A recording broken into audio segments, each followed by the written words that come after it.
Hi everyone, and welcome back to my channel.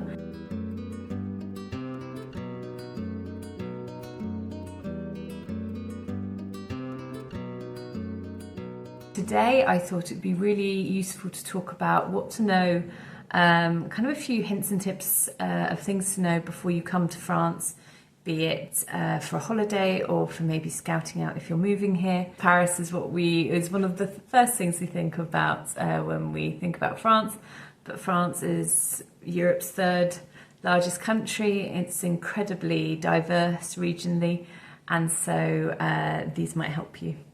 Okay, so my first point is that kind of get your mindset into a different culture. So I'll jump in by squashing one of those kind of stereotypes or things that I hear, things you see written about France is that French people are really rude. And having lived here for 10 years, I can say that is not the case whatsoever.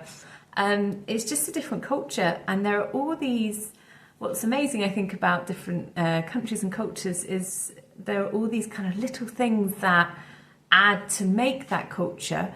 And so when you're not kind of quite used to them, you can think of them as maybe standoffish, or they make you feel certain things when actually it's just their culture. So for example, it's very important that you say your bonjours when you walk into a bakery or into a shop. These kind of just polite courtesy, cultural little moments. And if you do that before you ask something, even if you do ask it not in French, it will be a lot more kind of welcomed. An important point for obviously communicating while you're here. In most, obviously Paris and in most big cities, English will be spoken. But also there's a lot of places where it isn't. And so it's really important, I think, if you come with a handful of phrases that you've learnt and maybe a good old phrase book, or have your phone at the ready, because that will just really kind of ease the communication. If you start off showing, bonjour, or je vais prendre, like I'll have please, or je voudrais, or if you just say a couple of phrases, people are actually really grateful of that and will then not help you more kindly, but it just shows the respect, doesn't it? Because you're coming to France and to have learned a few phrases to help you along the way. So this is quite surprising, I think, especially if you visit the south of France, where you maybe expect things to be that little bit closer to maybe Spanish times. But France has exact lunch and dinner serving times. So lunch is between 12 and 2, and dinner is from about 7 p.m. So really, if you want to go out and have a late lunch, or maybe you have children that eat earlier, mine certainly do, and you're kind of looking for somewhere to eat at 5:30 p.m, you might be disappointed. So I think the sooner you get into kind of those two windows of eating, kind of the smoother you'll find your trip to France, and plan accordingly. Okay, another point to know before you come is that Sundays are a quiet day in France. Sundays are reserved for family and for just spending a quiet moment at home. So a lot of these shops will either be closed, or if they're kind of food shops and smaller ones, although actually a lot of the big kind of hypermarchés are doing the same now, they might open, say, to maybe 12:30, but then it will close. So it's very, very quiet in the afternoons in terms of kind of facilities. And then to add on to that, also locally, where we live in the south of France, Monday is actually a quiet day. So where some people do open on the Sunday morning, they will then close on a Monday. Public transport in France is absolutely amazing. It's got one of the best train systems in Europe. You might have heard of the TGV trains. The high-speed train links between certainly a lot of the big cities in France. So if you're doing any travelling within France, it's really worth looking at the train networks, not just flying, because they're, especially if you book in advance, they're good prices and just fantastic how quick it gets you. For example, Paris to Lyon is about 2 hours. And Paris to Marseille, which is right in the south of France, is 3 hours, so really quick, especially if you're doing a couple of stops on your holiday. Another point I've got is pharmacies should be your first stop if you have a kind of medical problem. So obviously, while you're in France, hopefully nothing will go wrong, but say you have some hay fever, or you've hurt your finger or something minor, a bit more minor, definitely go to the pharmacy. French pharmacists are highly trained, and people regularly ask them about colds, skin issues, digestive problems, minor infections, and there often is quite surprising actually, even in small villages, you'll often find them as quite kind of a hub of the village, because you'll have a pharmacy in most villages, which is another good thing. So you should easily be able to find them, and really they are really helpful. This is a point about travelling with children in France. Certainly when you eat out in a restaurant, there might not necessarily be kind of your colouring pack and a lengthy child's menu or anything like that, or even like a little play zone area for children. Children in France really just slot within the family when you go out and eat something. A lot of the time, children will have kind of just a smaller plate of what the family is having. But there's also, most places do a formule enfant, which is like a children's menu. And there will be a steak haché and chips, so kind of like a burger, chicken nuggets and chips. You might get moule marinier, or different options depending on where you are. And normally it comes with a sirop, which is a syrup that's, like a strawberry or a mint or something.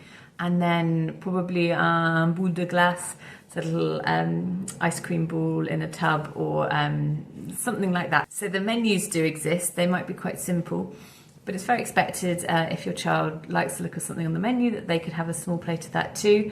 But do bring colouring and books or anything for your child, because it's not necessarily going to be given to you by the cafe or the restaurant.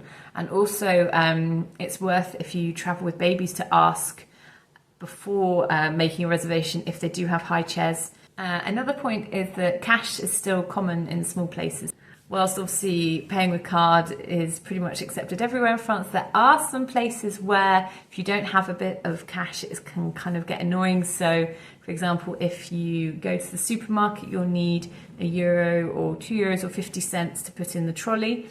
You can also get a little kind of token as well if you ask from the shop, but you'll need it for that. And also some like boulangeries, maybe kind of very local attractions or local events will only have either cash, or most of them do have card, but there'll be a minimal spend, which of course if you're just wanting a baguette or you're at a market or something, is you might not be able to do that. So it is definitely worth carrying some cash still. In France, service is already included in the bill. You'll see written on your receipt service compris, and that means it's already included. Again, so with my point about keeping a bit of cash, if you've had an absolutely excellent meal or a particularly nice waiter, waitress, then you could leave a couple of coins, but it's really not expected. You're eating out in a restaurant, and I think this is quite different from the US especially, and the UK a little bit too, is that your server won't keep coming back and asking you how your meal is. You'll have to kind of flag him or her down. Actually, culturally, it's not them being rude, it's them leaving you to enjoy your meal kind of in peace or amongst the company you came with. So don't take it as a sign of, oh, he's not, paying attention or anything. It's just culturally, that's how it is. Also, you'll have to ask for your bill. They won't automatically bring it to you again. And another point is, France is quite a big country in Europe standards, and so you've really got this breadth of cultural diversity, whether you visit the north, say in Brittany, where they've got a really strong sense of identity in the Celtic area, or if you come down here to the Mediterranean, or if you go towards Germany, the food changes, the accent changes, and the kind of daily rituals change. So really embrace that too, because actually a big part of being French and living in France is this strong connection to where you live and the food and the seasons. So especially if you visit an area outside Paris, do a little bit of research before in terms of what are their local foods.